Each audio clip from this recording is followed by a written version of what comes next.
जिनहि राम तुम प्राण पियारे के मन सघन हारे। जय वीर प्रभु प्रसन्न होई करुणा सागर कीजे सोई। श्री राम जय राम जय जय राम। श्री राम जय राम जय जय राम। प्रणव पवन कुमार कलवन पावक ज्ञान धन। जासु हृदय आगार वसहि राम चर्चा पुनः। जय जय सीताराम।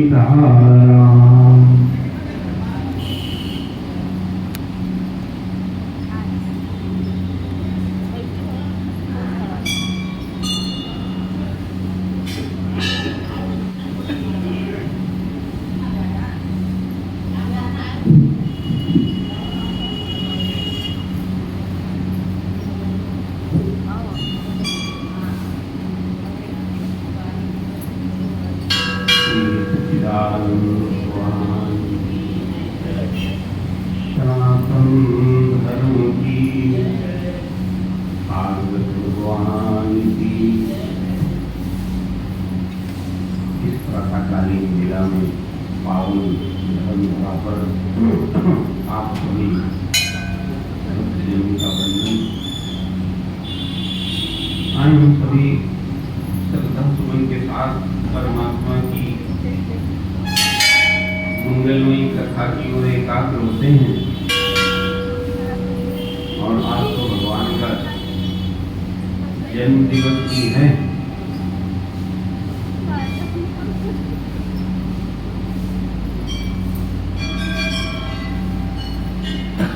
मन को ले चलते हैं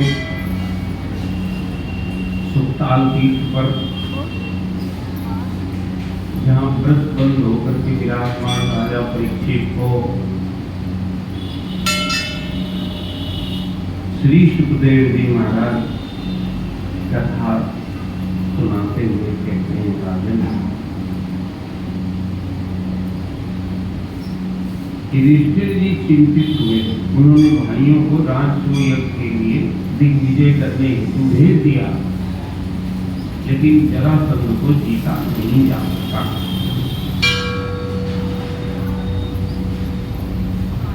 भगवान अर्जुन और भीम को लेकर के जाते हैं और ब्राह्मण का वेश बनाते हैं और उस लाइन में वहां पे जाकर के खड़े होते हैं जहाँ वो भगवान, जहाँ वो जरासंध ब्राह्मणों को मुंह मांगा दान देता था, लेकिन उसने पहचान लिया।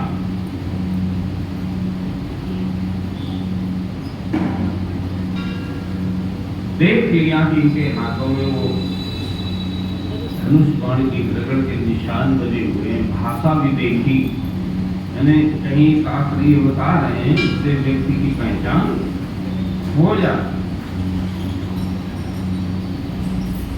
तो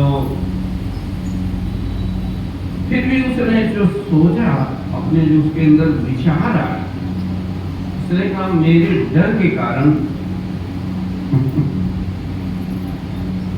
देखो वो मारने के लिए आए और ये क्या सोच रहे हैं, हमसे ये डरे हुए। बोले ये मेरे डर के कारण अगर ब्राह्मण का भेष बना करके आए तो मैं इनको लूंगा।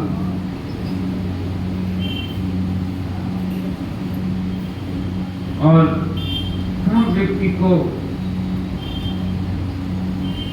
अतिथि को अपना सर्वस्व देकर इस नाशवान शरीर के द्वारा विनाशी पद को प्राप्त हो चुके हैं, इसलिए हम भी आप लोगों को निराश, इसलिए आप भी हम लोगों को निराश मत कीजिए। इन लोगों ने मांग लिया उससे। आगे सुखदेव जी महाराज कहते हैं जब उसने कह दिया कि आप मनचाही वस्तु मांग लें, मैं आपको अपना सिर भी दे सकता हूँ, इसको मतलब आप समझे ना।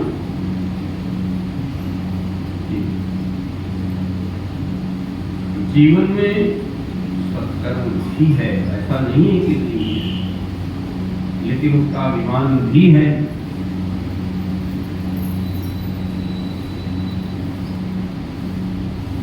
बहुत से ऐसे पात्र हैं सर, जैसे दक्ष राजा थे तो सत्कर्मी नहीं थे, धर्मज्ञ नहीं थे क्या?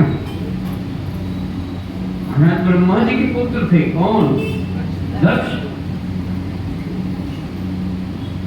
लेकिन अभिमान महाराज घुस गए थे। महिमा उनकी इतनी थी कि उनकी सभा में भगवान विष्णु और ब्रह्मा जी और भोले बाबा जैसे लोग आते थे। आप सोचिए, कोई जिस सभा में उनका संबोधन होना है तो कोई हल्के व्यक्ति थे क्या? लेकिन महाराज अभिमान था।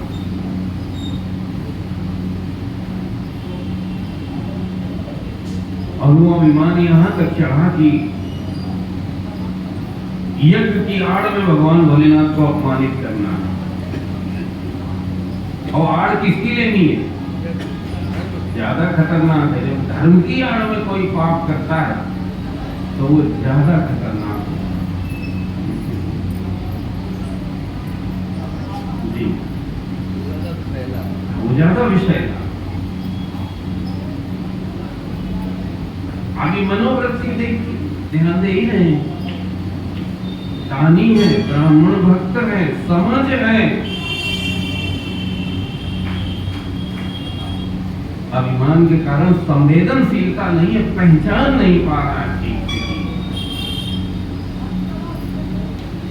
भगवान में छत्रित्व तो देख रहे हो, देख रहे हो? ये दृष्टि भक्ति से मिलती है।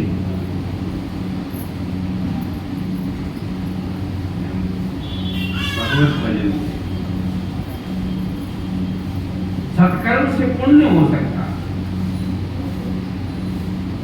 दृष्टि तो सत्संग से मिलती है, भगवत भजन से मिलती है, अच्छे लोगों के बीच बैठने से मिलती है। तो महाराज जब इन्होंने ऐसा बोल दिया कि मैं जरासंध ने कह दिया, तब श्री भगवान वाच, भगवान बोले, युद्धं नो देहि राजेन्द्र द्वन्द्वशो यदि मन्यसे, युद्धार्थिनो वयं प्राप्ता राजन्यानन्नकांक्षिणः। राजेंद्र, हम लोग अन्न के इच्छुक ब्राह्मण नहीं हैं, बता दिया भगवान। क्षत्रिय हैं, हम आपके पास युद्ध के लिए आए हैं। यदि आपकी इच्छा हो तो हमें द्वंद्व युद्ध की भिक्षा दीजिए। लोग आज तक ऐसा कोई भिक्षा मांगने वाला मिला? भगवान ने कहा, असौ वृकोदरः पार्थ तस्य भ्रातार्जुनो हयम् अनयोर्मातुलेयं मां कृष्णं जानीयते दिकुम्। कहा, देखो ये पांडुपुत्र भीमसेन है। भगवान मैंने उसने जानना चाहा कि भाई मल्लयुद्ध तो चाहते हो, पहले भिखारी मिले आप, तो पहले परिचय तो कराओ, आप हो कौन? तो भगवान परिचय कराते हैं कि ये पांडुपुत्र भीमसेन है, यह इनका भाई अर्जुन है। वहीं खड़े और बोले, तुम अच्छा अपना भी तो बताओ। बोले, हम तो आपके पुराने। कौन पुराने?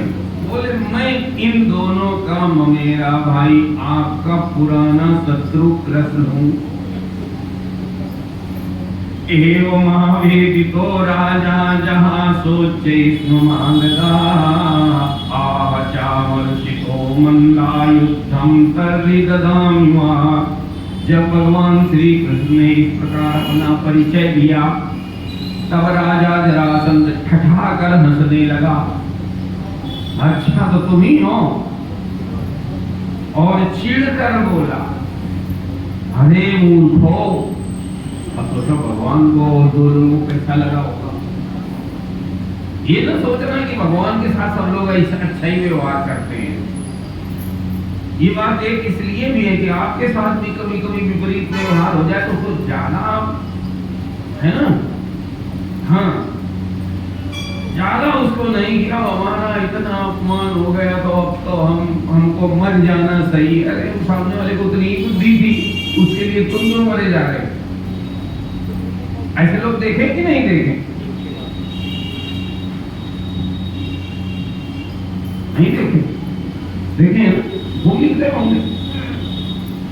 देखो भगवान को भी सुंदरकांड में आप सुन चुके, हनुमान जी को भी, ये तो यहाँ धरती पे हमने कहा कि दत्ता मेरे यहाँ सिंगल नहीं मिलता कुछ, ये सब चीज डबल मिलती नहीं है, लेनी पड़ती, मिलेगी। तो देखो कहा उसने कि अरे मूर्खों, यदि तुम्हें युद्ध की इच्छा है तो लो, मैं तुम्हारी प्रार्थना स्वीकार करता हूँ। आगे बोला, न त्वया भीरुणा योत्से युधि विक्लवचेतसा मथुरां स्वपुरीं त्यक्त्वा समुद्रं शरणं गताः। परंतु कृष्ण, तुम तो बड़े डरपोक हो, युद्ध में घबरा जाते हो। किसी की कथा आपको कुछ याद है? जबकि ये घबराए एक बार, और खुद घबराया था 17, वो अपना याद नहीं है। देखिएगा, घबरा के भाग, यहाँ तक कि मेरे डर से तुमने अपनी नगरी मथुरा भी छोड़ दी तथा समुद्र की शरण ली, इसलिए मैं तुम्हारे साथ नहीं लड़ूंगा।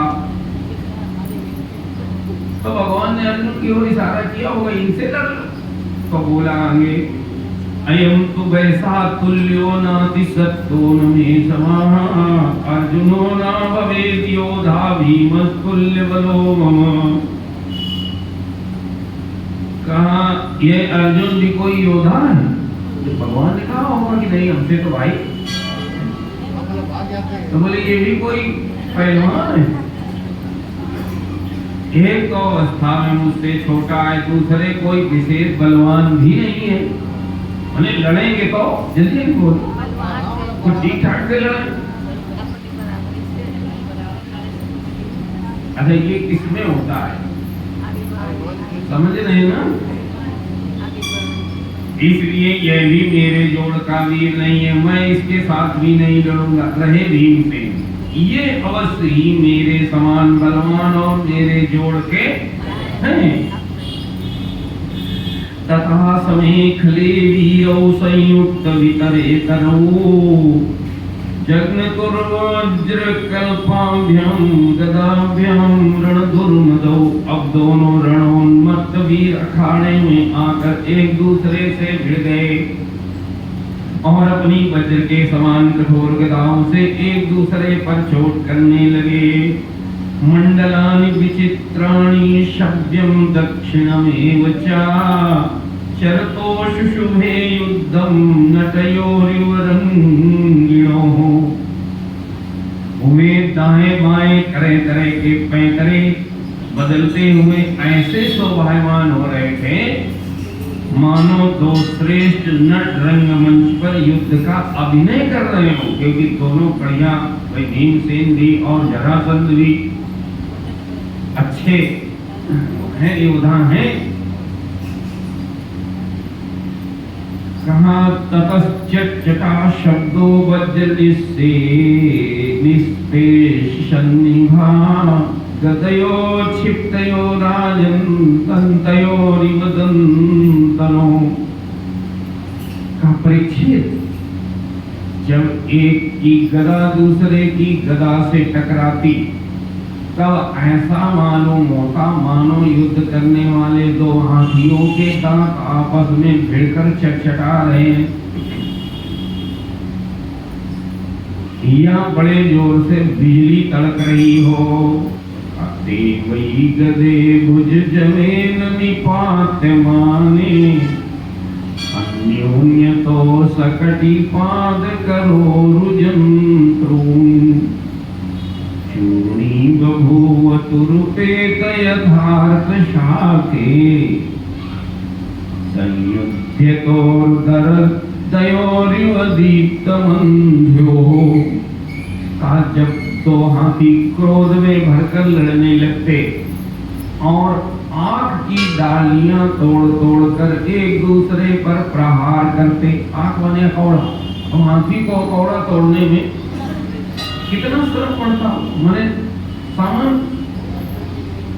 उस समय एक दूसरे की चोट से वे डालियां चूर चूर हो जाती। वैसे भी जब जरासंध और भीमसेन बड़े वेग से गदा चला चला कर एक दूसरे के कंधों, कमरों, पैरों, जांघों, हाथों और हथेलियों पर चोट करने लगे, तब उनकी गदाएं उनके अंगों से टकरा टकरा कर चकनाचूर होने लगी। इत्थं तयोः प्रहृत्योर्गदयोर्वीरो क्रुद्धो स्वमुष्टिभिरया स्पर्शैर्पिष्टाम्। सप्तस्तयो प्रहरतोरिभयोरिवाशी निर्घात वज्रपरुष तलत्ताडनोत्थाः। इस प्रकार जब गदाएं चूर चूर हो गई, तब दोनों वीर क्रोध में भरकर अपने घूंसों से एक दूसरे को कुचल डालने की चेष्टा करने लगे। घूंसों से माने को क्या बोलते हैं? घूंसों वाली कुश्ती को मुक्केबाजी, हाँ, कहीं फ्री स्टाइल भी बोलते हैं, वो वाली है। वो चेष्टा करने लगे, उनके घूंसे ऐसी चोट करते मानो लोहे का घन गिर रहा हो। एक दूसरे पर खुलकर चोट करते हुए दो हाथियों की तरह उनके थप्पड़ों और घूंसों का कठोर शब्द बिजली की कड़कड़ाहट के समान जान पड़ता था। तयोरेवं प्रहरतो समशिक्षा बलौजसो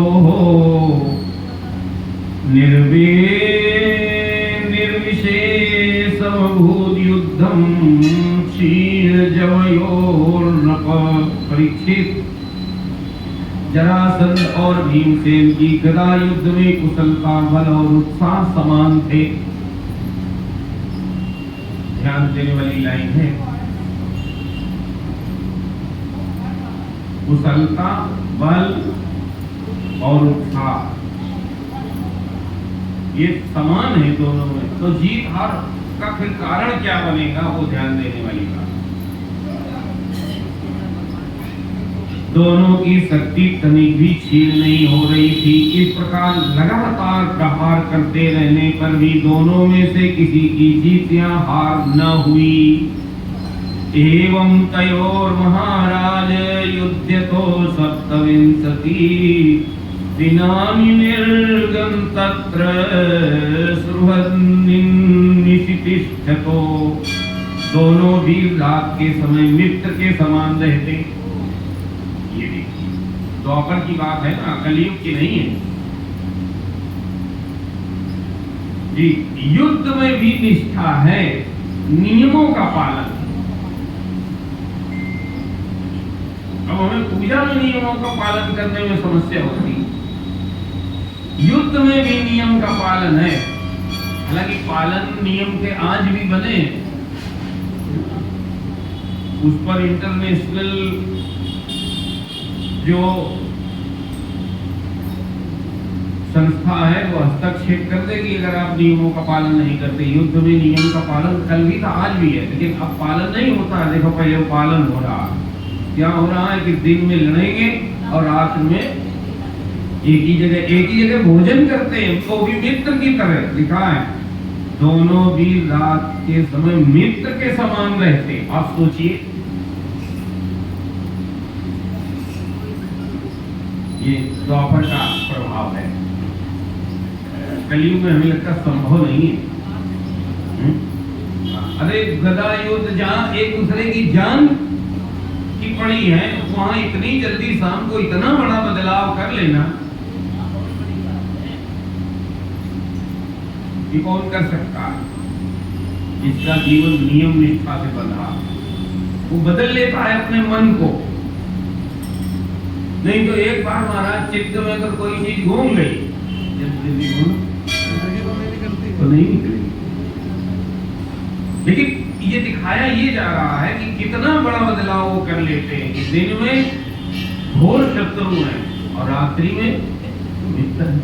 एक जगह बैठ के भोजन करते हैं और उन्हीं के यहाँ देखिए महाराज बोले हैं कहा दोनों भी रात के समय मित्र के समान रहते और दिन में छूटकर एक दूसरे पर प्रहार करते और लड़ते। महाराज इस प्रकार उनके लड़ते लड़ते 27 दिन बीत गए। एकदा, अब एक दिन की बात है, 27 दिन के बाद फिर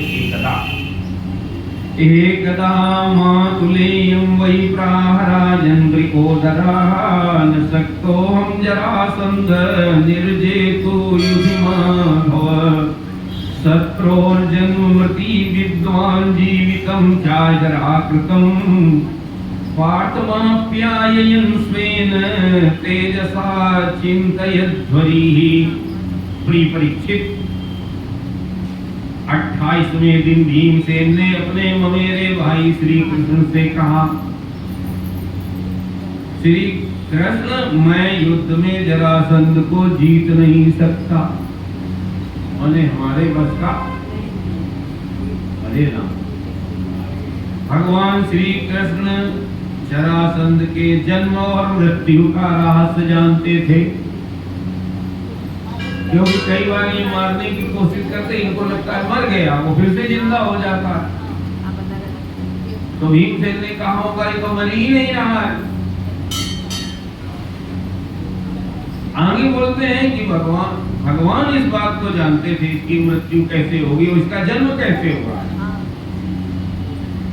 क्योंकि उसकी मृत्यु जन्म के समय के ही किसी कारण से बंधी हुई है। जो उसको नहीं जानता वो उसको नहीं मार सकता।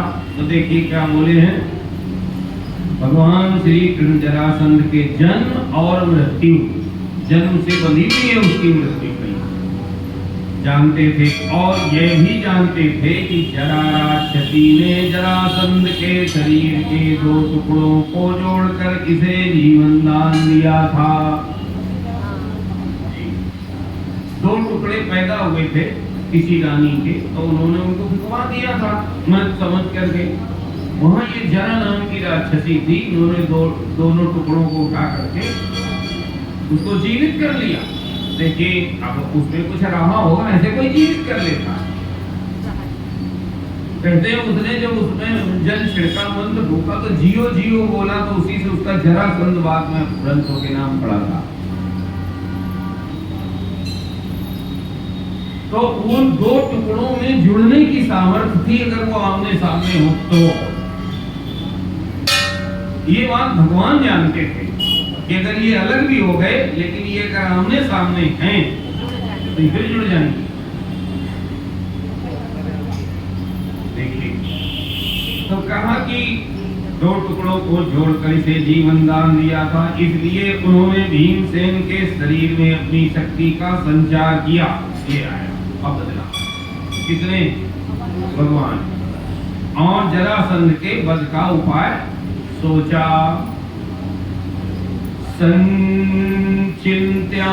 संचिन्त्यारिवधोपायं भीष्मस्यामोघ दर्शना दर्शयामास विटपं पाटयन्यो संजया। परीक्षित, भगवान का ज्ञान अबाध है।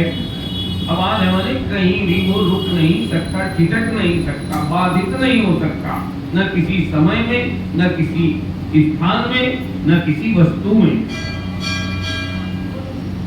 बात अबाध है। अब उन्होंने उसकी मृत्यु का उपाय जानकर एक वृक्ष की डाली को बीचों बीच से चीर दिया।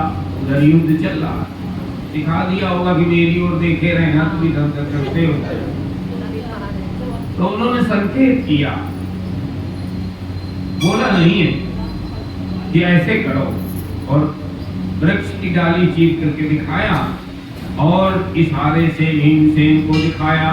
का तद विज्ञाय महासत्तो भीमा प्रारतांबरा गृहीत्वा पादयो शत्रुं पातयामास भूतले। वीर श्रोमणी एवं परम शक्तिशाली भीमसेन ने भगवान श्री कृष्ण का अभिप्राय समझ लिया। देखो, भक्ति नहीं है, मन नहीं मिलता है, प्रेम नहीं है, तो संकेत समझना आसान भी जी। संकेत क्या, आप बोलते रहो तो समझ में नहीं आता। भीमसेन ने समझ लिया और जरासंध के पैर पकड़कर उसे धरती पर दे मारा। कहा, एकम पादम गदाक्रम्य दोहार्यमन्यं प्रगृह्य साहा उदता पाटयामास शाखामिव महागजाः। फिर उसके एक पैर को, कहा, वीर शिरोमणि एवं परम शक्तिशाली भीमसेन ने भगवान श्री कृष्ण का अभिप्राय समझ लिया और जरासंध के पैर पकड़कर उसे धरती पर दे मारा। फिर उसके एक पैर को अपने पैर के नीचे दबाया और दूसरे को अपने दोनों हाथों से पकड़ लिया। इसके बाद भीमसेन ने उसे गुदा की ओर से इस प्रकार चीर डाला जैसे गजराज वृक्ष की डाली चीर डाले। देखो, जब भगवान जब क्रूर कर्म करते हैं तो वो भी बहुत है ना, बड़ा बीभत्स होता है जी। इसीलिए गोस्वामी जी ने वो दोहा लिखा, पुलिस चाही कठोर कोमल कुसुम चाही, चित्त खगेश राम कर समुझी परई कौकाई। कोई कोई भगवान के चित्त की गति को समझता है। कौन समझता है? बोले भक्त समझता है। पुलिस चाही कठोर, अगर हृदय में दुष्टता है तो भगवान पत्थर से भी ज्यादा, वज्र से भी अधिक कठोर हैं। अगर हृदय में भक्ति है, अगर हृदय में प्रेम है तो भगवान पुष्प से भी ज्यादा। अब सीता जी के लिए जब वो पुष्प चयन करते हैं जी, तो वहां भगवान को पुष्प चयन करने में भाल तिलक श्रम बिंदु सुहाय पसीना आ जाता है। जाड़ा था, हल्का जाड़ा था भाई। अगर पंचमी को विवाह हुआ तो उससे थोड़ा पीछे आओ। वो परमात्मा जो इतने कोमल है, वो यहाँ पे कितने कठोर कर्म कराते भीमसेन के द्वारा। देखिए, तो सुनिए महाराज, उन्होंने जैसे गजराज वृक्ष की डाली को चीर डाले। अब शक्ति का संचरण तो भगवान ने ही किया है ना उनमें। किसमें? भीमसेन। एक पादोरुवृषण कटिपृष्ठ स्तनान सके, एक वन्निक्षरभूर्कर्णे शकले ददृशु प्रजा। लोगों ने देखा जरासंध के शरीर के दो टुकड़े हो गए और इस प्रकार उनके एक पैर, एक जांग, अंडकोश, कमर, पीठ, स्तन, कंधा, भुजा, नेत्र, भौं और कान अलग अलग हो गए। मैंने पूरा का पूरा बीच से किया है। हाहाकारो महानासीन्यते मगधेश्वरे पूजयामासु दुर्भीमं परिरम्भ्य जयाच्युतो।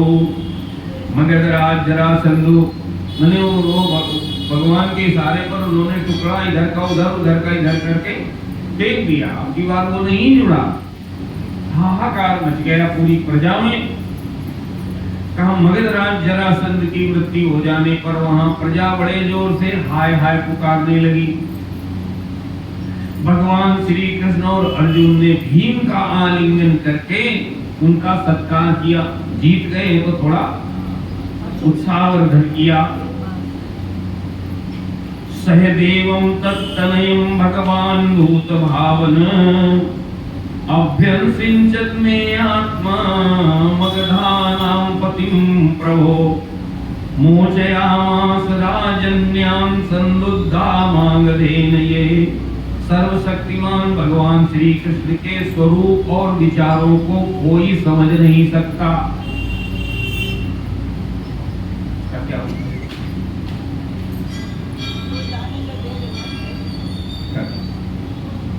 समझा तो है लोगों, नहीं तो लिखा कैसे? भगवान के भीतर की बातें तो लिखी, तो किसी ने लिखी है तो समझा भी होगा ना। तो फिर इसका मतलब क्या है? इसका अर्थ ये है कि बिना उनके हुए, बिना अपने अहम को विसर्जित किए या अपनी सत्ता अलग बनाए रखते हुए आप उनके विचारों को नहीं समझ सकते। जैसे ट्रेन के भीतर घुसे घुसे आप पूरी ट्रेन को नहीं देख सकते। देख सकते ट्रेन से उतर के नीचे आ जाओ, फिर आपको इंजन से पीछे का सब डिब्बा दिखाई पड़ेगा। पृथ्वी पर खड़े हुए आप पृथ्वी की गतिमान स्वरूप को नहीं देख सकते। गतिमान स्वरूप को देखना तो अंतरिक्ष में आप जाओ तो पृथ्वी आपको घूमती मिलेगी।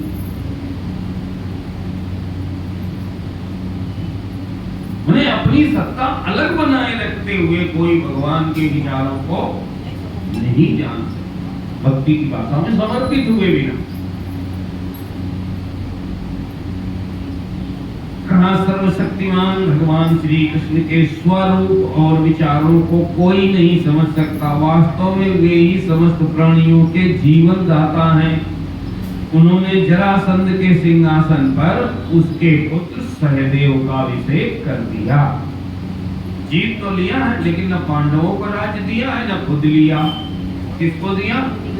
श्री के पुत्र। और जरासंध ने जिन राजाओं को कैदी बना रखा था उन्हें कारागार से मुक्त कर दिया। श्रीमद्भागवते महापुराणे पारमहंस्यां संहितायां दशम स्कंधे उत्तरार्धे जरासंध वधो नाम 270तमो अध्यायः। हरि ओम तत्सत्, हरि ओम तत्सत्, हरि ओम तत्सत्। अथ 370तमो अध्यायः। ओम नमो भगवते वासुदेवाय। श्री शुक उवाच।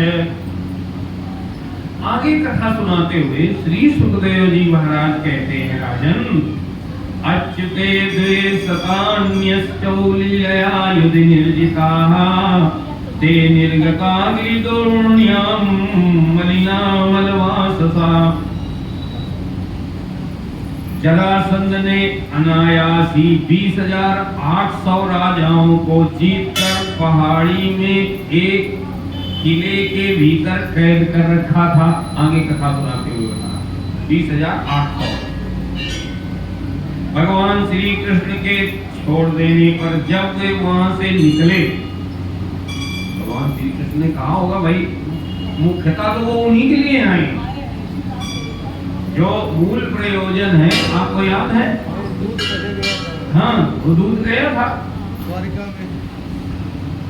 तो उन्होंने उनको, वो वहां से राजा निकले हैं, कहा तब उनके शरीर और वस्त्र मैले हो रहे थे। अब कारागार में बंद कर रखा है उसने, तो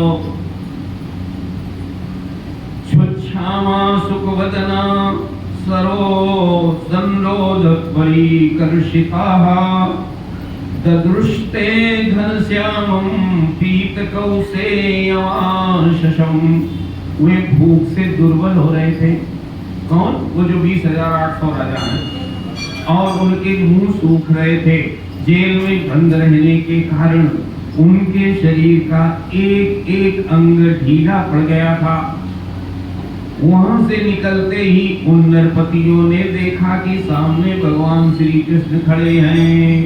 वर्षाकालीन मेघ के समान उनका सांवला सलोना शरीर है और उस पर पीले रंग का रेशमी वस्त्र फहरा रहा है। ये भगवान को राजा दर्शन कर रहे हैं, भगवान की छवि है। श्रीवत्साकं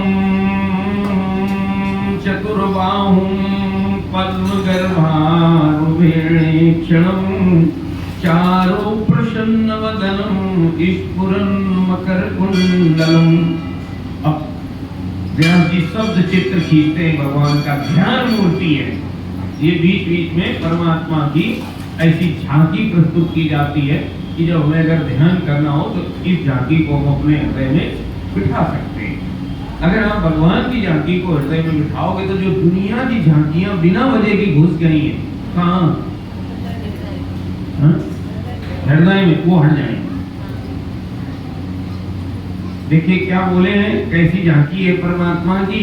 कहा चार भुजाएं हैं जिनमें गदा, शंख, चक्र और कमल सुशोभित है।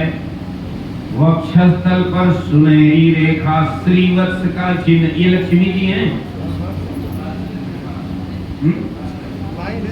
हाँ, और कमल के भीतरी भाग के समान कोमल रत्नारे नेत्र हैं। सुंदर बदन प्रसन्नता का सदन है। कानों में मकराकृत कुंडल झिलमिला रहे हैं। सुंदर मुकुट, मोतियों का हार, कड़े, करधनी और बाजूबंद अपने अपने स्थान पर शोभा पा रहे हैं। ये भगवान की मूर्ति है, ध्यान मूर्ति है।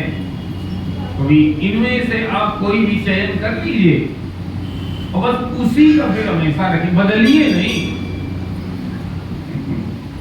नहीं बदलना नहीं। एक बार आप अपनी रुचि के अनुसार कोई भी भगवान, इसके लिए आप स्वतंत्र हो।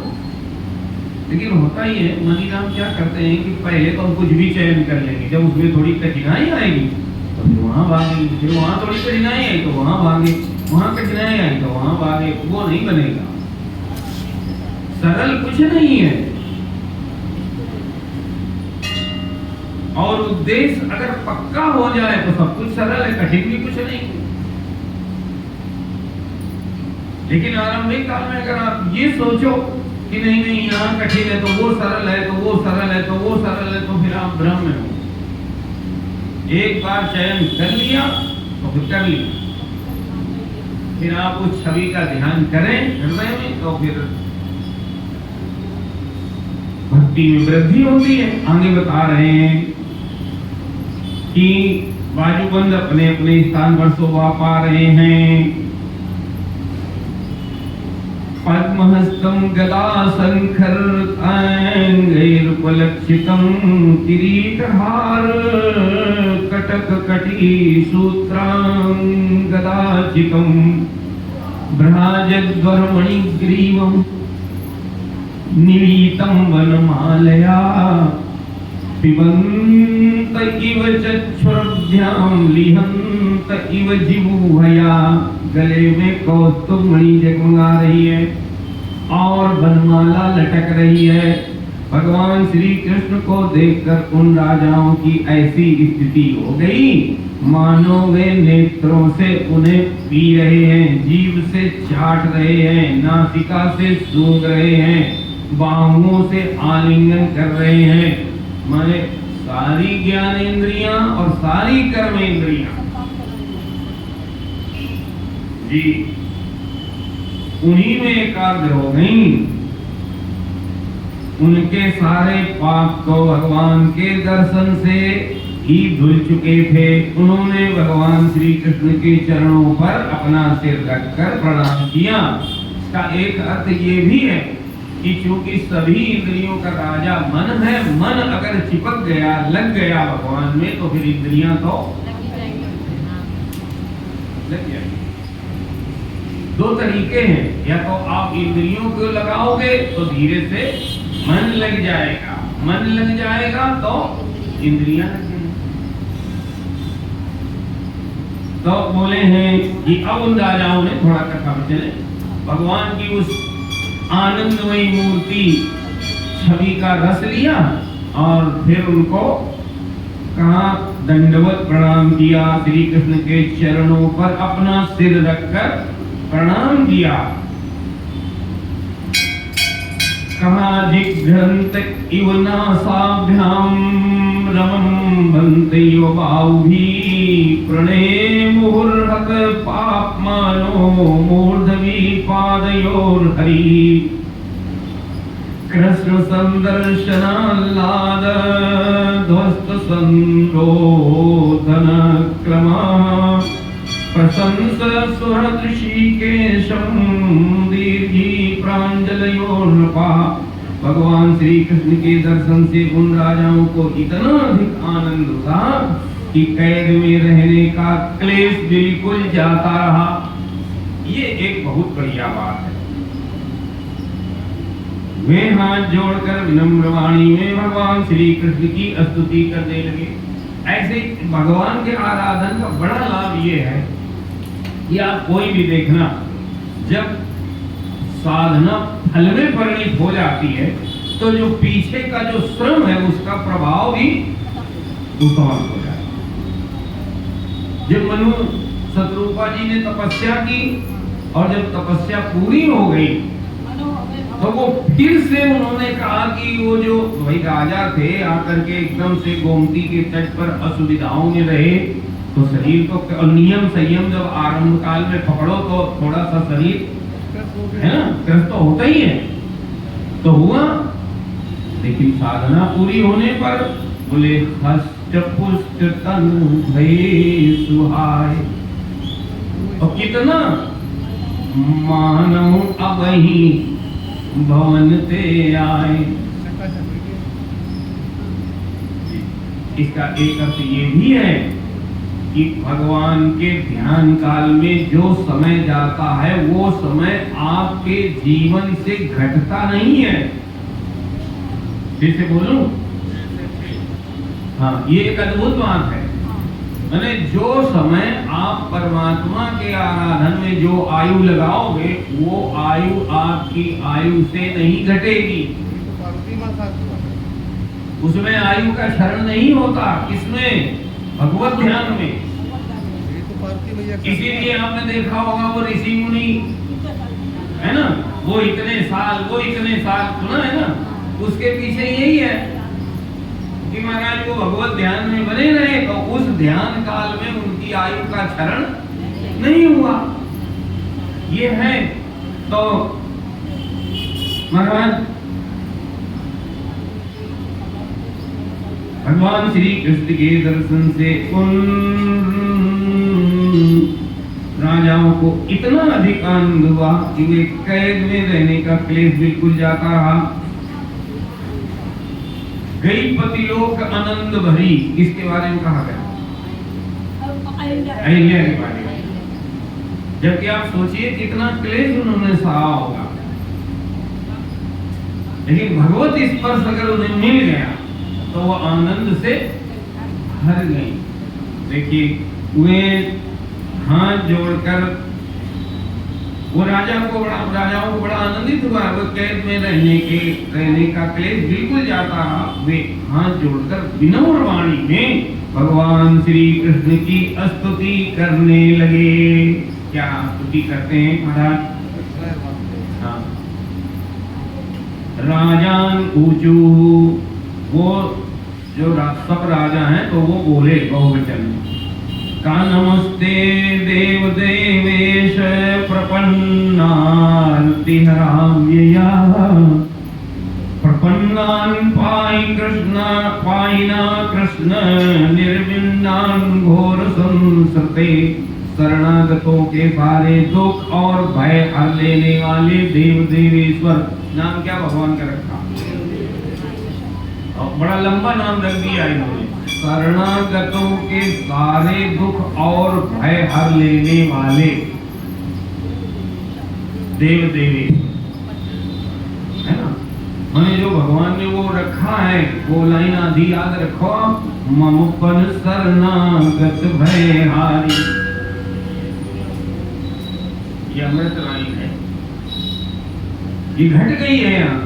राजा जब शरणागत हुए तो भगवान ने अपना प्रण निभा दिया तो उन्होंने वही नाम रख दिया कि शरणागतों के सारे दुख और भय हर लेने वाले देव देवेश्वर सच्चिदानंद स्वरूप अविनाशी श्री कृष्ण। अब जो बोलना शुरू कर रहे हैं वो ये बता रहा है कि इनका जीवन पीछे सत्संगी रहा है। एक बात और, जो सत्संगी नहीं है वो विपत्ति काल में भी भगवान को जल्दी याद नहीं कर सकता। उसको मरना याद आ सकता है या और कुछ याद आ सकता है, डिप्रेशन या नशे की चीजें याद आएंगी, बोले डर भुलाने के लिए, गम भुलाने के लिए। उसे भगवान याद तभी आएंगे जब पूर्व में भक्ति पूजा की हुई है। तो उनको कैद में आगे जब रास्ते सब बंद हो गए तो उन्हें याद आया, और वो कम याद आया क्योंकि उनमें पूर्व के भक्ति के संस्कार रहे हैं। क्योंकि अब ये शब्द देखो बता रहे हैं, क्या बोले हैं, सच्चिदानंद स्वरूप। जबकि सामने जल्दी नहीं बताओ भाई, सामने तो भगवान खड़े हैं साकार रूप से। अविनाशी श्री कृष्ण, हम आपको नमस्कार करते हैं। आपने जरासंध के कारागार से तो हमें छुड़ा ही दिया, अब इस जन्म मृत्यु रूप घोर संसार चक्र से भी छुड़ा दीजिए, क्योंकि हम इस संसार में दुख का कटु अनुभव करके उससे ऊब गए हैं और आपकी शरण में आए हैं प्रभु। देख, अब आप हमारी रक्षा कीजिए। देखिए इसमें कई बातें हैं, एक दो हम लोग समझते हैं। हमें लगता है कि संसार का जब तक कटु अनुभव भी बढ़िया वाला नहीं होता तब तक हमें मुक्ति या अपने कल्याण की इच्छा भी नहीं होती। अब इनको कटु अनुभव तो संसार का सच में बताओ ना, हमको भी है और आपको भी है, ऐसा तो कोई है ही नहीं, लेकिन थोड़ा थोड़ा है। भाई बुरा ना मानना, सत्संगी जैसे क्यों देख रहे, नहीं है कटु अनुभव, कुछ कटु नहीं हुआ है तो सबको बस थोड़ा वाला है।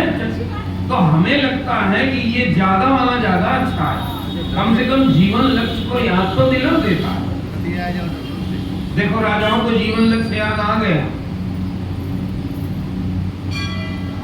जी, जन्म मृत्यु जरा व्याधि दुख दोषान दर्शनम। जब उसका बार बार दर्शन करो अर्जुन तो आपके चित्त में मुक्ति की इच्छा जाग जाएगी, तो आप अपना कल्याण करना चाहोगे। नहीं तो ठीक है, बढ़िया है, काहे के लिए संकट मोचन सवेरे सवेरे टाइम। तो हमको ऐसा लगता है, ये आप न मानना है ना, क्योंकि जो हमारी व्यक्तिगत बात है उसमें ऊपर आप सबको नहीं करते, लेकिन ये है कि हमको लगता है कि ये राजाओं की इस खिचड़ी से तो राजाओं की विपत्ति ज्यादा अच्छी है जी। कम से कम हमारे जीवन को तो सार्थकता की ओर ले जाएगी, नहीं तो ये कहीं का नहीं रहा।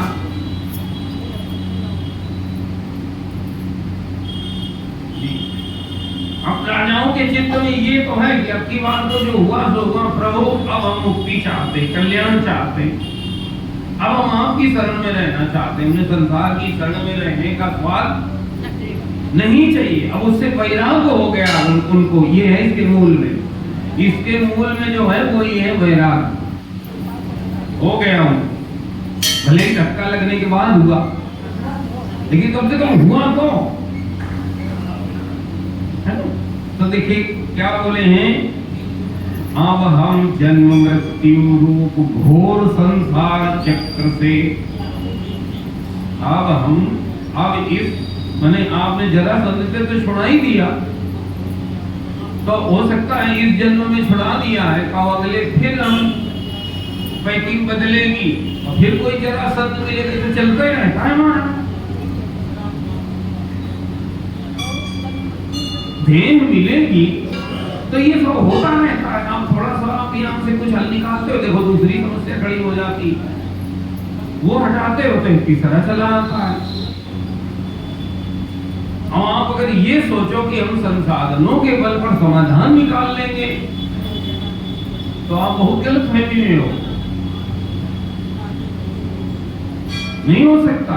यहीं से भगवत गीता की कपड़ा कट हुआ है अर्जुन के इसी वैराग विवेक से। जब उन्होंने कह दिया कि प्रभु हमें तो जीतने और हारने कहीं भी समाधान दिखाई नहीं देता, भाई आज अगर आप जीत भी गए कहीं, जल्दी भी बताओ भाई, तो क्या युद्ध समाप्त हो जाएगा? फिर कहीं हारोगे और क्या? भले ही इस पैकिंग बदलने के बाद फिर होगा, यहाँ तो संघर्ष चलता ही रहता है। तो वो जीतने का मतलब ना हारने का, तो यहाँ यही होता रहेगा। देखो जो मैं आपको निवेदन कर रहा हूं, अर्जुन को परिस्थिति से, ये पहला वैराग है। वैराग के 3 रूप हैं, किसी दिन सुनाऊंगा। उसमें प्रथम ये कि परिस्थिति से वैराग। परिस्थिति से वैराग का अर्थ ये है कि को भीतर ये विवेक जागा हुआ है कि किसी भी प्रकार की परिस्थिति जी शाश्वत शांति तो नहीं दे सकती। जब तक ये वैराग्य नहीं है तब तक हमारे मन में अनजाने ये भ्रम बैठा हुआ है कि मैं कोई ऐसी परिस्थिति बना दूंगा या कोई देवता बना देंगे या कैसे भी बन जाएगी, बस उसमें हमेशा के लिए निश्चिंतता हो जाएगी। बोले ये तो भूतों न भविष्य कभी होना ही नहीं, कभी नहीं होगा। और ऐसे ही द्वंद, ऐसे ही ये संघर्ष चलता रहेगा। पैकिंग बदलने आज वो राजाओं, देखिए आप राजाओं की सोच तो देखिए। उन्होंने कहा प्रभु जरासंध की कैद से तो आपने छुड़ा लिया, लेकिन आगे बोले हैं अब कहा अब इस जन्म मृत्यु रूप घोर संसार चक्र से भी छुड़ा दी। नहीं तो क्या होगा? पैकिंग बदलेगी, फिर कोई जरासंध मिलेगा और क्या, फिर कैद, फिर ये। जब तक देह के साथ आसक्ति रहेगी तब तक ये द्वंद्व भी रहेगी। जड़ता में आसक्ति रहेगी तो फिर द्वंद्वों से कोई बचा नहीं। समय व्यतीत हो, कुछ भी बदल जाए, पद बदल जाए, रूप बदल जाए, स्थान बदल जाए, समय बदल जाए, शरीर बदल जाए, परिस्थितियां बदल जाए, संबंध बदल जाए, जाएगा नहीं। इसलिए उन्होंने कहा अब इस जन्म मृत्यु रूप घोर संसार चक्र से भी छुड़ा दीजिए, क्योंकि हम संसार में दुख का कटु अनुभव करके ऊब गए। महाराज हम लोग तो कई बार इस कटु अनुभव को सुखद मान लेते और ऊबते नहीं है। तो हमें लगता है कि वो जरासंध का कैद उनके लिए वरदान बन गया। शायद भगवान के तो दर्शन भी न होते। सोचना इस पर केवल एक ही पक्ष नहीं है। तो कई बार विकट परिस्थिति भी हमारे लिए कल्याण बन के आती है। फिर ये भी है, हम भले पहचान न पाते हो। अहिल्या जी ने वो लाइन बोली, काउन श्राप जो दीना भल नहीं अति भल कीना, परम अनुग्रह में माना। अच्छा, जिस दिन श्राप दिया होगा तब भी ऐसे ही लगा होगा। यह जो बात शास्त्र निवेदन, शास्त्र के द्वारा आ रही हो, मैं आपको निवेदन करना चाहूंगा कि अगर जीवन में उद्देश्य आपके चमक रहा है तो वही विकट परिस्थिति आपके कल्याण का कारण बनेगी। आपके जीवन में विपरीत समय ही सबसे ज्यादा कल्याणकारी बनेगा, उसका आप सदुपयोग कर पाओगे। देख लीजिए इन राजाओं के जीवन में हो सकता है अगर जरासंध की कैद में न होते तो भगवान की शरण की याद भी इनको, देखो ये जो कथाओं का तथ्य है थोड़ा सा उसमें चर्चा होनी चाहिए। तो उन्हें इसलिए परिस्थिति से डर जाना और परिस्थिति के प्रति है ना नकारात्मक दृष्टि रखना, ये बहुत बुद्धिमानी नहीं है। ये ऐसा तभी होगा जब जीवन में भक्ति या उद्देश्य नहीं है, तब आपको परिस्थिति में नकारात्मकता दिखाई पड़ेगी, उसे आप भयाक्रांत हो जाओगे। नहीं तो बुढ़ापा सबसे बढ़िया है। अगर भजन का उद्देश्य पहले से है तो आप बहुत से लोगों को यहाँ लगता होगा बहुत अच्छा, क्योंकि जवानी में बहुत लोग डिस्टर्ब करते हैं। हम बुढ़ापा समझ के लोग भजन करने देंगे आपको ज्यादा, आपको हाँ तो है भाई। जो लोग अवरोध बनते थे उन्होंने छोड़ दिया, वरदान है महाराज।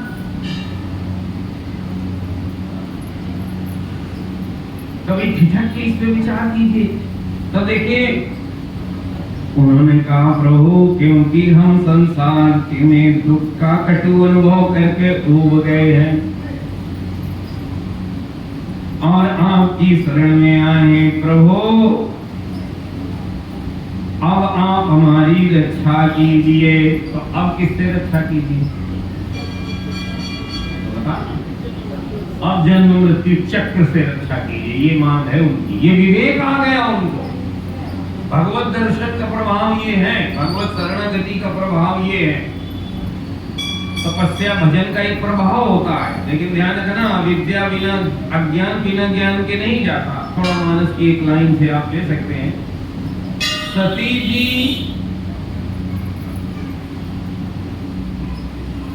को भगवान के बारे में संशय नहीं गया, परिस्थितियों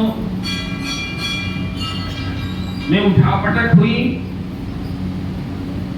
और उन्हें शरीर छोड़ना पड़ा, वो भी जल करके।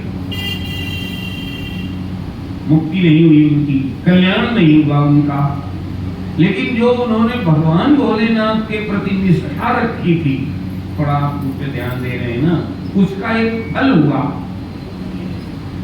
क्योंकि पूजा आराधना कभी व्यर्थ नहीं जाती है। देखिए ज्ञान नहीं हुआ है सती जी, लेकिन थोड़ा परिवर्तन हो गया, क्योंकि भगवान भोलेनाथ के प्रति उनकी पूरी निष्ठा थी। जब वो शरीर छोड़ने लगी हैं तो उन्होंने भगवान भोलेनाथ को याद किया। हाँ। शती मरत हरिशन वर मांगा, कब वर मांगा? सोचिए उस समय भी भगवान भोलेनाथ उनको याद है। और जन्म जन्म शिव पद अनुरागा। अब देखिए वो जो भगवान भोलेनाथ जो गुरु के प्रति निष्ठा है, संबंध उनका पति पत्नी का संबंध कोई भी हो सकता है, लेकिन जो निष्ठा है उसमें कोई कमी नहीं है उसका। और जो सात्विक जीवन है उसका परिणाम ये हो गया कि तेहि कारण हिम गिरि ग्रह जाई।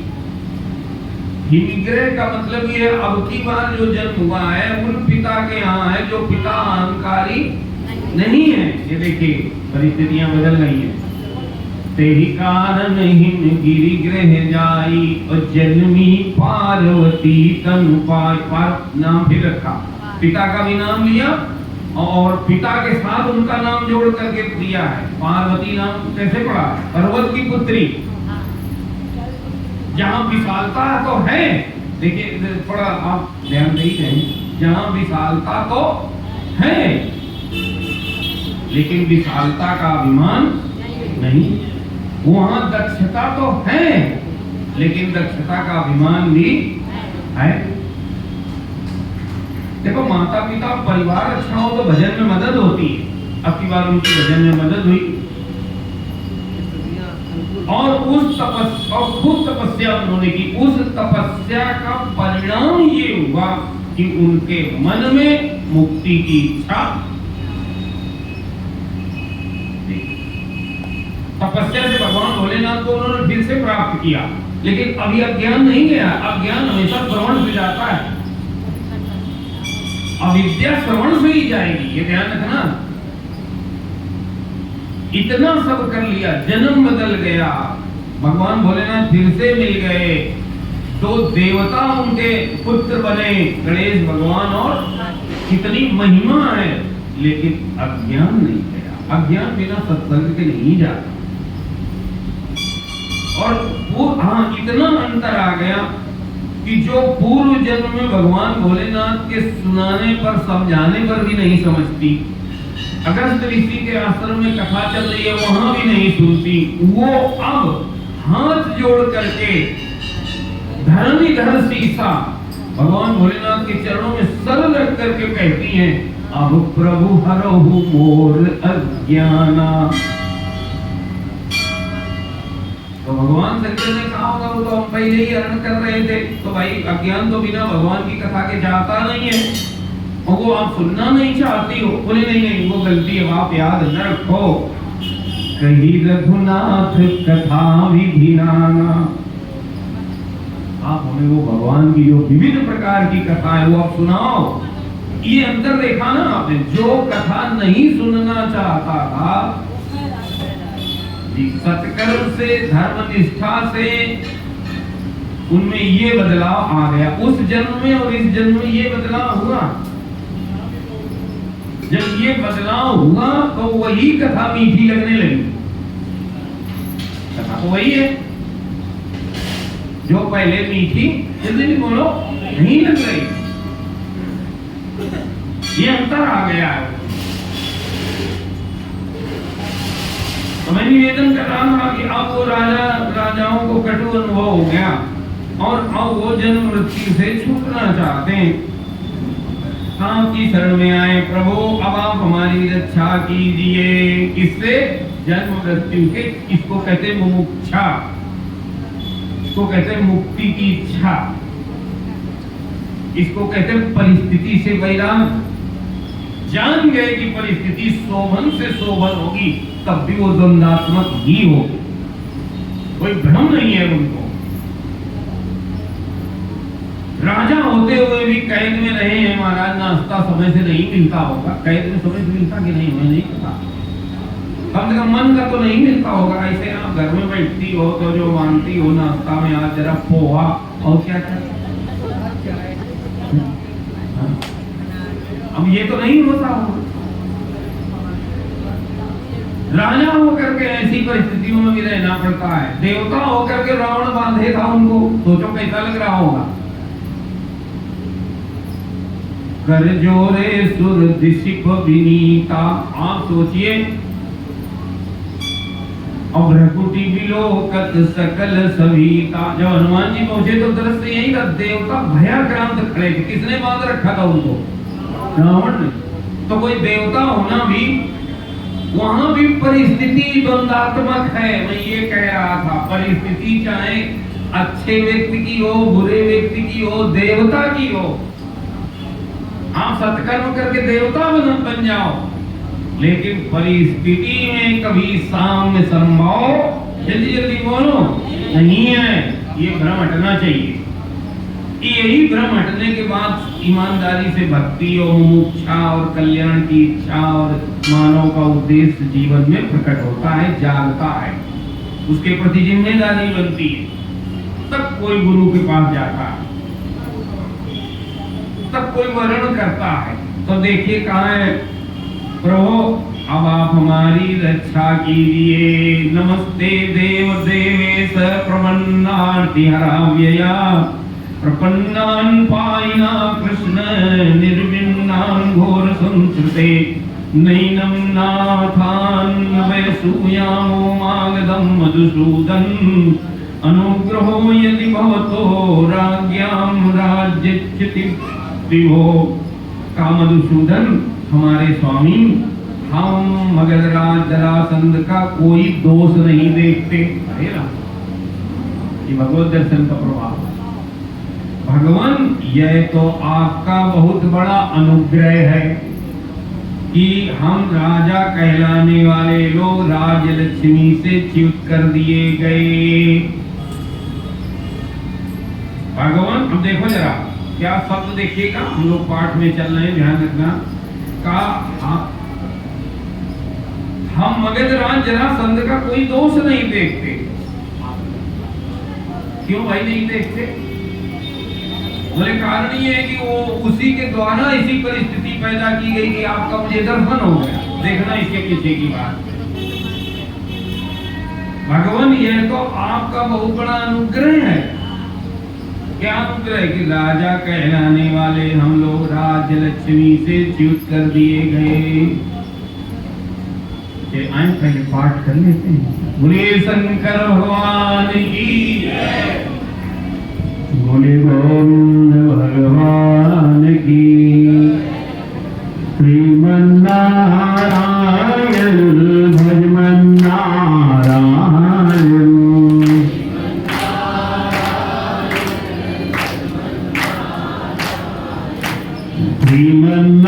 श्रीमन्नारायण भजमन्नारायण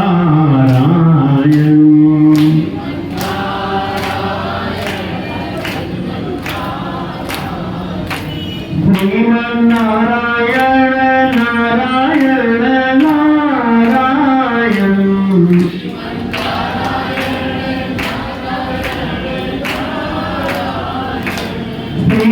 श्रीमन्नारायण नारायण नारायण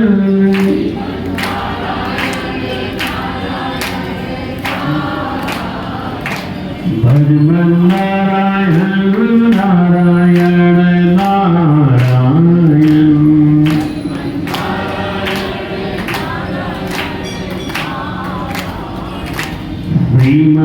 श्रीमन्नारायण नारायण नारायण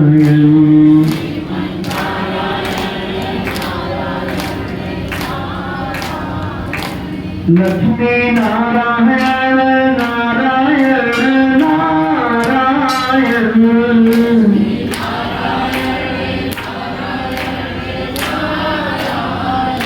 लक्ष्मी नारायण नारायण नारायण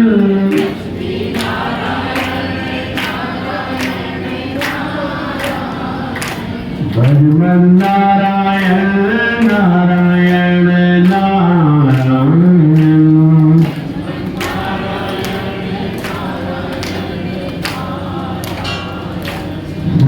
श्रीमन्नारायण नारायण नारायण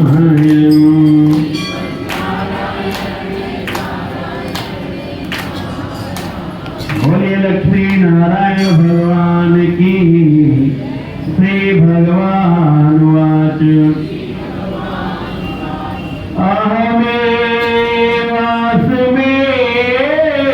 अहमेवास्मेवाग्रे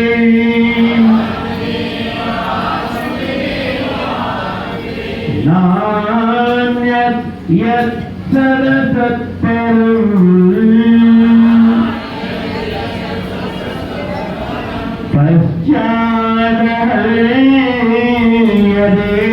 पश्चादहरेतच्च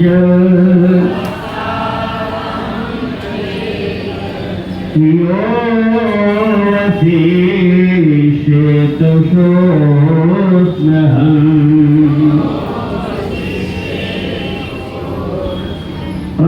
हरितेऽर्थं यत्प्रतीयेत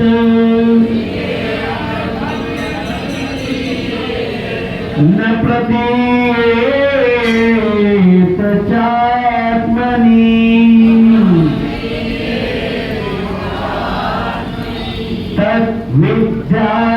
तद्विद्यादात्मनो मायाम्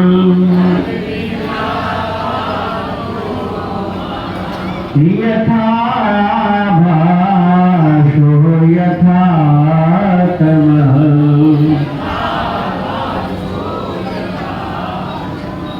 यथा महान्ति भूतानि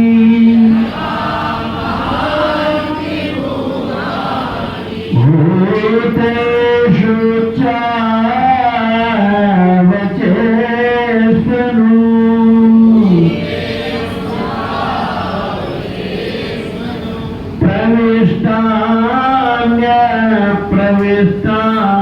प्रविष्टान्यप्रविष्टानि तथा तेषु न ते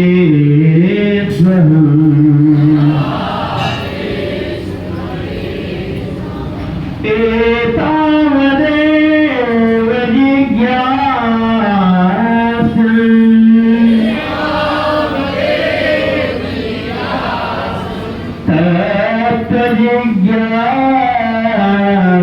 तत्त्वजिज्ञासुनात्मनः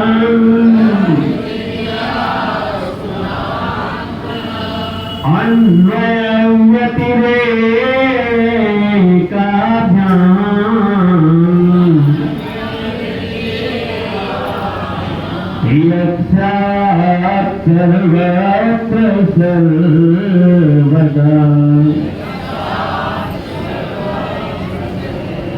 बोले गोविंद भगवान की।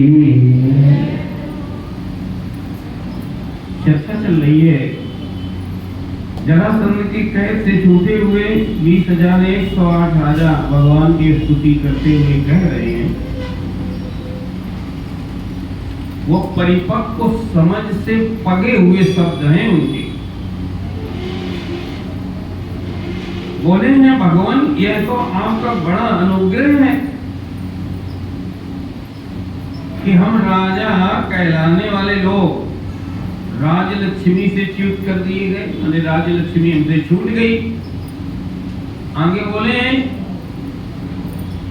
राजैश्वर्यम दोन्नद्धो न श्रेयो विन्दते न पातन्माया मोहितो नित्या मन्यते संपदो चलाः।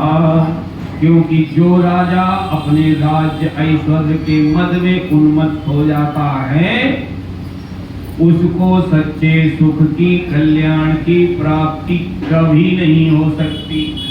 उसी में उलझ के रह जाता तब तक जीवन समाप्त। यहाँ तो महाराज ये है कि घंटी कब बज गई पता ही नहीं चलता। पता लगा कि हम अभी तो हम शुरू ही हुए थे, टाइम खत्म। कहाँ कल्याण की प्राप्ति नहीं हो सकती। वह आपकी माया से मोहित होकर अनित्य संपत्तियों को ही अचल मान बैठता है। ये गलती हो जाती है, ऐसा लगता है कि ये बनी ही रहे, यहाँ हम ऐसा कुछ कर देंगे, लोग चले गए तो चले गए, लेकिन हम आगे बोले हैं मृग तृष्णाम यथा बाला मन्यन्त उदकाशयम् एवं वैकारिकी मायां युक्ता वस्तु चक्षते। जैसे मूर्ख लोग मृग तृष्णा के जल को ही जलाशय मान लेते हैं कामा जी, वैसे ही इंद्रिय लोग और अज्ञानी पुरुष भी इस परिवर्तनशील माया को सत्य वस्तु मान लेते हैं। तो स्वामी जी ने इसका अनुवाद किया है पंक्ति का। बोले जो मानव होकर भगवत कथा का सेवन नहीं करता जी, तो भाई कुछ मदद करो। फिरी है मृग जिमि जीव दुखारी। आधी लाइन रवि कर भववारी, एक शब्द और लेना। बोले ये जो मनुष्य तन पा करके भी भगवत कथा रूपी जल का में स्नान नहीं करते, भगवान के यश रूपी जल में स्नान नहीं करते, पान नहीं करते, का फिरी है मृग जिम जीव दुखारी। त्रसित निरख रवि कर भववारी। देखिए ये मिलाइए, यहीं से है, अनुवाद है इसका, बिल्कुल अनुवाद है। त्रसित निरखी रवि कर भववारी। और फिरी है मृग जिमि जीव दुखारी। का जैसे भूखा मृग, मृग मरीचिका प्यासा मृग, त्रसित माने प्यासा, प्यासा मृग मृग मरीचिका के जल को देख करके दौड़ पड़ता है। रेगिस्तान में जब वो रेत पर सूर्य की किरणें पड़ती हैं तो उसमें एक भ्रांति होती है, देखने वाले को लगता है कि ये जल है। किसी भ्रांति को बोलते मृग मरीचिका। तो जो प्यासा मृग है तो रेत पर सूर्य की है क्या किरणें, उसको दिख क्या गया, हाँ, अब वो दौड़ा उस जल को पीने के लिए। अब वो तो रेगिस्तान है ना, इसलिए वहां दौड़ा, तो वहां तो जल उसे नहीं मिला, लेकिन आगे दिखने लगा तो वो फिर दौड़ा आगे। तो ऐसे ही दौड़ता रहता है, उसे दिखता भी रहता है, मिलता भी नहीं है, मिलता भी नहीं है जल, और दिखना बंद होता भी नहीं है। अगर दिखना बंद हो जाए तो कम से कम वो दौड़ तो बंद कर दे महाराज। त्रसित निरखी रवि कर भव बारी, फिरी है मृग जिमि जीव दुखारी। कहा अगर राम कथा का भगवत चर्चा का जीवन में सेवन नहीं किया है तो वो जीव ऐसे ही भटकता रहेगा जैसे मृग मरीचिका को देख करके वो मृग भटकता रहता है और भटकते भटकते प्राण छूट जाते हैं, उसे जल कभी मिलता नहीं है। ऐसे ही सुख शांति हम लोगों को दिखती रहती है। कभी लगता है कि बड़े हो जाने में है, कभी लगता है विवाह हो जाने में है, कभी लगता है ये पद मिल जाए तो बस, तो दिखनी बंद होती नहीं, बस वो इस जगह की बजाय जल्दी नहीं बोलो उस जगह दिखने लगती और मिलती कभी है नहीं। मिल गई होती तो आप तरफ हो गए होते, और मिलती है नहीं और दिखनी बंद होती नहीं है। देखिए यही जीवन का खेल है अगर आप ध्यान दे रहे हो। और हम परेशान हैं तो कहते फिरी है मृग जिमि जीव दुखारी, बस निरर्थक श्रम जी। देखिए यहां बोला है उन्होंने कि जैसे मूर्ख लोग तृष्णा के जल को ही जलाशय मान लेते हैं, वैसे ही इंद्रिय लोलुप और अज्ञानी पुरुष भी इस परिवर्तनशील माया को सत्य वस्तु मान लेते हैं। भगवान पहले हम लोग धन संपत्ति के नशे में चूर होकर अंधे हो रहे थे। अंधे होना मान हमें यही दिखाई नहीं देता कि हमारी आयु कितनी बची है, कितनी व्यतीत हो गई, कहाँ लगानी चाहिए, कहाँ हम लगा रहे हैं अपनी जीवनी शक्ति को। तो इसको क्या कहा जाता है? तो बोल रहे हैं पहले हम लोग धन संपत्ति के नशे में चूर, नशे में चूर माने हमको लगता है हमारे पास तो हमें क्या जरूरत भजन की और सत्कर्मों की और सत्संग की, हमारे पास तो यही नशे में चूरता है। हाँ।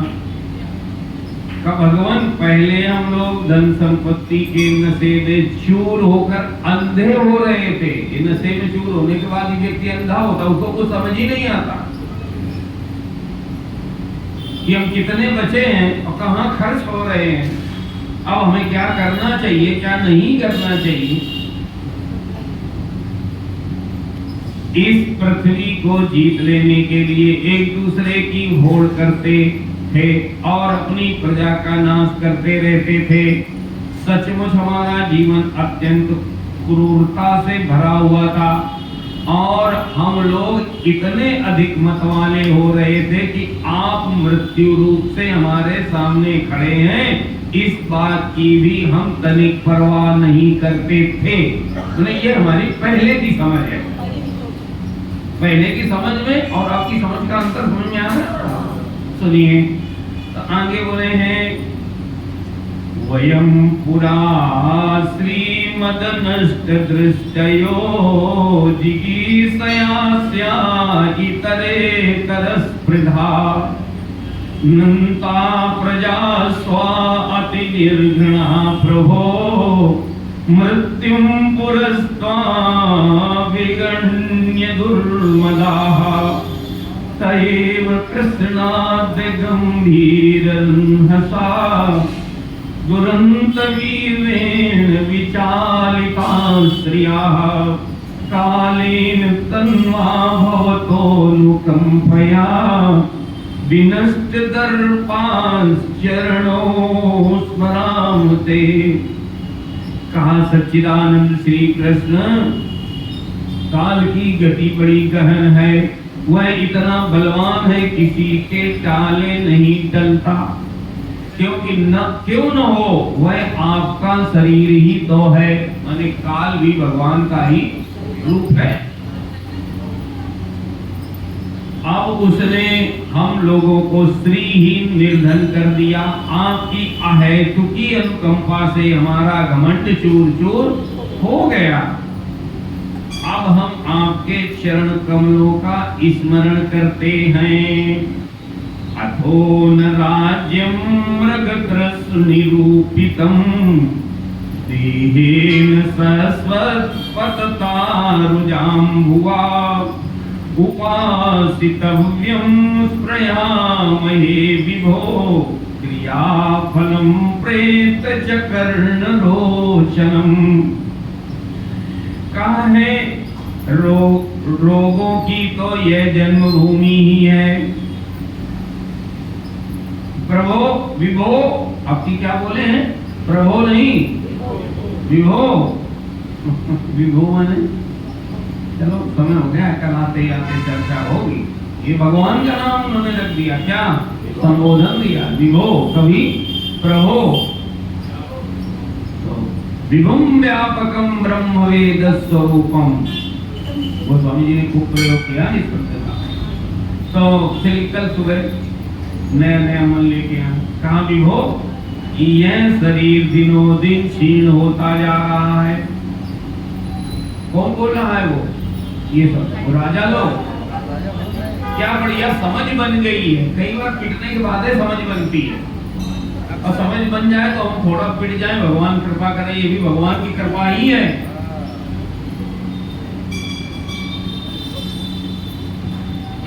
परिस्थिति को संतों ने और शास्त्रों ने कभी गलत नहीं माना, वो केवल परिस्थिति है। देखो थोड़ा अटपटा लग सकता है। रहीमदास जी ने लिखा, बोले रही मन विपदा हूँ भली, और विपत्ति भी अच्छी है। बोले वो कैसे, कौन वाली? बोले जो थोड़े दिन होए। बोले भैया इसमें क्या अच्छाइयां हैं? बोले ऐसा है ना, अगर विपत्ति ना आवे तो तुम्हें सब अपने ही कैसे ही नजर आते रहेंगे, क्योंकि सब है ना जय जयकार करते दिखाई दे रहे हैं। लेकिन जब विपत्ति आ जाए, जरा मालाल न हो, पास में पद प्रतिष्ठा से हट चुके हो, तब देखो जरा कितने लोग राम राम करते, तब समझ में आएगा। हित अनहित या जगत में जान परत सब को, तब पोल खुलती है। बने बने के तो साथी दुनिया है, उसमें कोई तो जो गलत नेमी है ना हमारी, वो कब दूर होती? जल्दी जल्दी बोलो।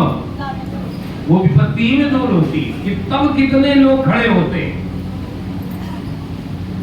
बने बनाए में क्या पता ही नहीं चलेगा आपको। इतने जय जयकार करने वाले आपके आगे पीछे होंगे, जो विपरीत विचार रखते हैं आपके प्रति, वो भी जय जयकार करते हैं। तो कौन सी बात? मैं जो बात यहाँ निवेदन करना चाहता था आपको, परिस्थिति भी हमेशा दुखद और अकल्याणकारी ही नहीं होती। कई बार विकट परिस्थिति में भी कल्याण छुपा होता है। ये राजा लोग अब बता रहे हैं, बोले हैं कि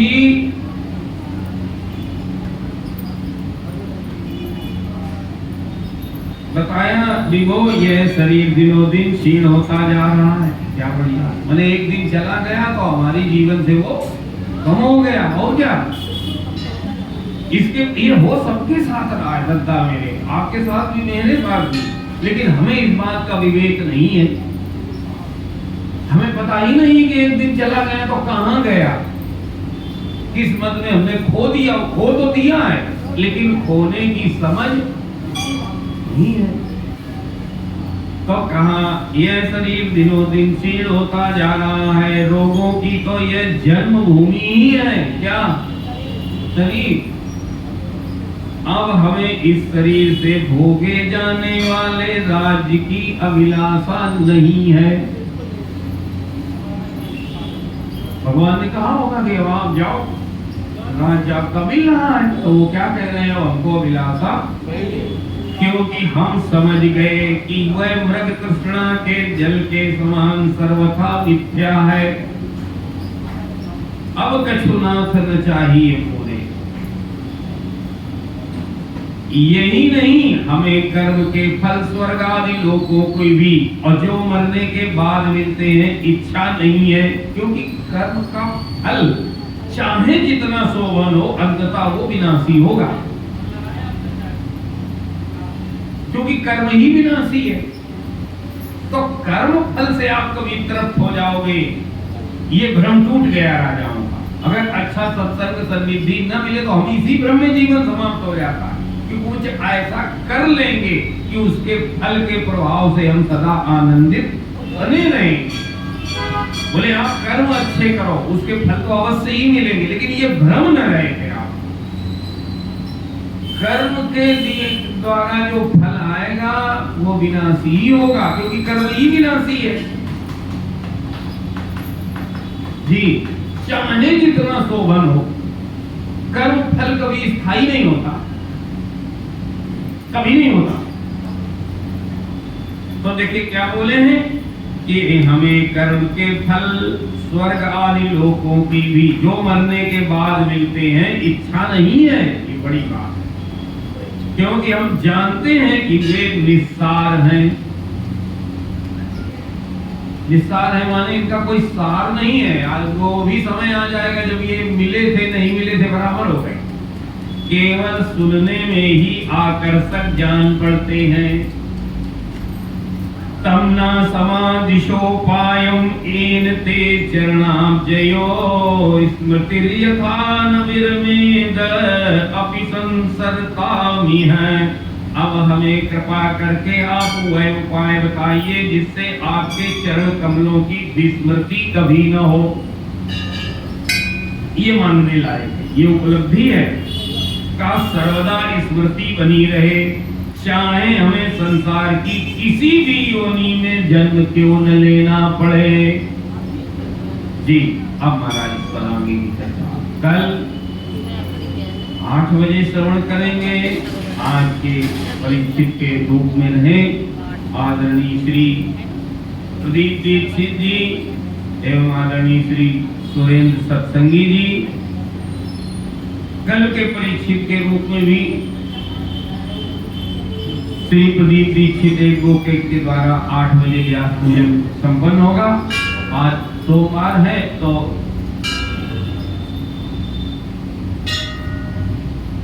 अच्छा चलो हम एक पर्ची आई है भाई, सोमवार है आज, पुरुष वर्ग का समय भी है। तो कक्का जी आपको आज मानसरोवर रूपी हंस की हंसी सुनाएंगे। चलो हम उनको आमंत्रित करते हैं कि वो श्रवण करें भाई मानसरोवर रूपी हंस की हंसी के लोग आरती की ओर चलेंगे।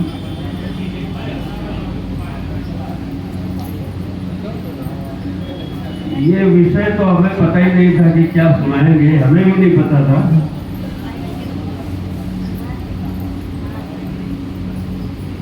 चलिए सबसे पहले आज का दोहा सुना दे, क्योंकि आज की कथा वस्तु से काफी मिलता, विषय वस्तु से बहुत मिलता जुलता लगा।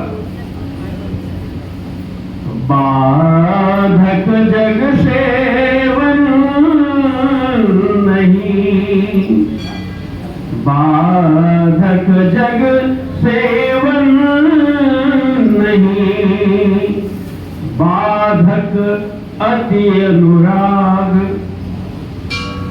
बाधक जग सेवन नहीं, बाधक अति अनुराग, अनासक्त अपरिग्रही को करना क्या त्याग। जो अनासक्त है, अपरिग्रही है, जो कर्म मैं करता हूं ये मानता ही नहीं है, प्रभु आपका आदेश जीवन में चल रहा है, मैंने किया क्या, मैं करने की क्षमता ही नहीं रखता हूं। आज बोल रहा हूं कल बोल पाऊंगा कि नहीं ये गारंटी है, तो फिर मैं क्या बोल रहा हूं। इसलिए जो हो पा रहा है वो सब आपकी कृपा, आपकी इच्छा, आपका आदेश और आपकी प्रेरणा है। अगर ये मान्यता है तो हम कहां कुछ कर रहे हैं। अनासक्त अपरिग्रही को करना क्या त्याग। आइए पुरुष वर्ग से जो सोमवार को प्रस्तुति देनी होती है, इसकी जिम्मेदारी हमारे जागरूक जी की है। इन्होंने हमसे परसों बोला था कि सोमवार को आप कुछ कहना, मैंने कहा ठीक है। मैं एक रचना आपके सामने पढ़ूंगा। विगत में जो अयोध्या प्रवास हुआ था उसके पहले मैंने रचना लिखी थी, यहाँ सुना नहीं पाया था। हालांकि एक बार अयोध्या में मैंने इसको कहा है, लेकिन आज दोबारा यहाँ कह दूं। आप ही नाथ सब में, सभी आप में, आप ही नाथ सब में, सभी आप में, आके क्यों ज्ञान जग में ये जाया हुआ है। तो आप ही सब में और सब आप ही हैं।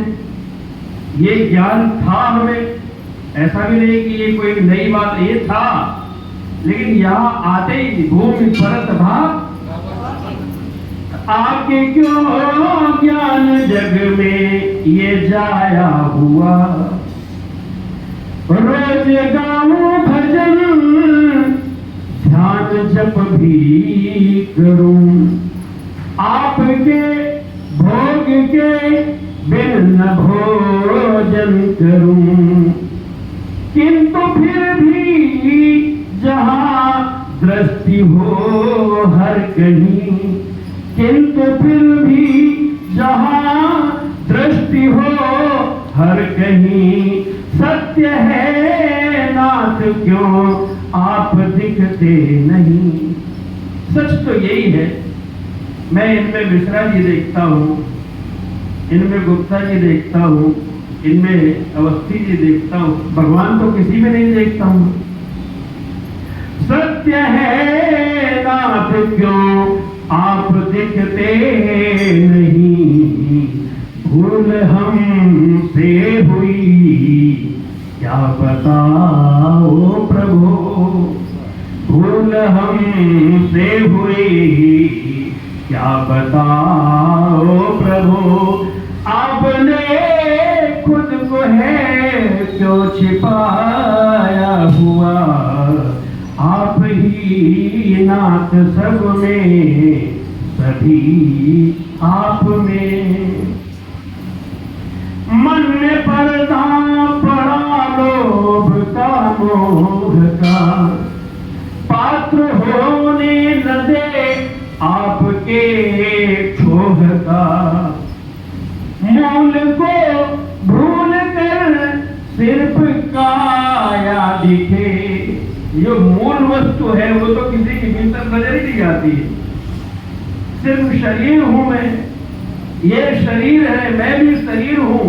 मूल को भूल कर सिर्फ काया दिखे, क्यों नहीं आपकी सब में छाया दिखे। आपसे रिक्त जग में कहीं कुछ नहीं, फिर कहां से ये अपना पराया हुआ। आप ही नाथ सब में, सभी आप में। ये स्थिति अभी है, लेकिन हमेशा से नहीं थी। जब मैं मां के गर्भ में भ्रूणवत था, तब क्या स्थिति थी। यातना से जठर में बिलखता रहा, यातना से जठर में बिलखता रहा। आपको नित्य सन्मुख निरखता रहा। देवहूति माता और कपिल के प्रकरण में, भगवान कपिल के प्रकरण में आया है। प्रत्येक दिन का विवरण वहां गर्भ की स्थिति का होता है। कैसे जीव अपनी पूरी सुधि में, पूरी स्मृति में भगवान से प्रार्थनाएं करता है अपनी यातनाओं को लेकर। निकालो प्रभु यहां से। आपको नित्य सन्मुख निरखता रहा। श्रेय से अब कभी मैं गिरूंगा नहीं, ली शपथ अब छूऊंगा नहीं। भूमि स्पर्श से पूर्व था आपका। भूमि परत भाग, इससे पहले तो आप ही का था। भूमि स्पर्श से पूर्व था आपका। तेरी माया कहो के पराया हुआ। आप ही नाथ सब में, सभी आप में। अंतिम एक बंद और है। मन विकारी हुआ। भूमि परत बाढ़ पानी, सारे विकार, मलिनता आनी शुरू हो गई। जल बिंदु जब नभ से नीचे आता है तो पूर्ण पवित्र होता है। बूंद जो आसमान से गिरती, बादलों से गिरती है, उससे पवित्र संसार में कोई जल नहीं। चाहे कितने भी प्यूरिफायर लगा करके आप छान लो, जो आकाशीय जल है उसके बराबर कोई विशुद्ध जल संसार का नहीं है।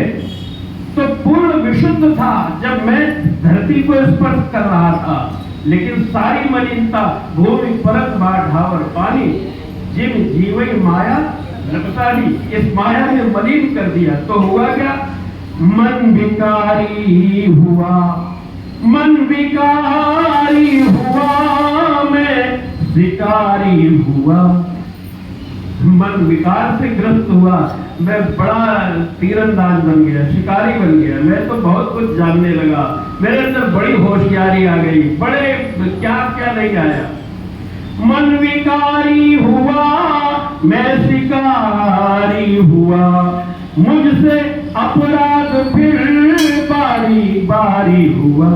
फिर एक की कौन चला गई, एक फिर दूसरा फिर तीसरा, फिर एक को ढकने के लिए एक और। मुझसे अपराध फिर बारी बारी हुआ। और मैं तो विकारों की बोलती शक्ति है छीण जो मुक्ति पट खोलती। अब वो शक्ति नहीं रही। विकारी मन कभी शक्ति नहीं प्राप्त करता, शक्ति खो गई। तो शक्ति है छीण जो मुक्ति पट खोलती। पाके फिर भिन्न कुछ ना दिखे आपसे। पाके फिर भिन्न कुछ ना दिखे आपसे। ज्ञान जागृत करो वो गवाया हुआ। आप ही नाथ सब में, सभी आप में। आप ही नाथ सब में, सभी आप में। आगे आपकी दोस्त शुभं करोति कल्याणं आरोग्यं धनसंपदां शत्रुबुद्धि विनाशाय दीपज्योति नमोस्तुते। दीपज्योति परम ज्योति, दीपज्योति जनार्दन। दीपो हरतु मे पापम् आत्मज्योति नमोस्तुते। हरि ओम। चंद्रमान् सूर्यो अजायत श्रोत्राद्वायुश्च प्राणः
सदा वसन्तं हृदयारविन्दे भवं भवानी सहितं शीतली तुम जगन्माता शीतली तुम जगत्पिता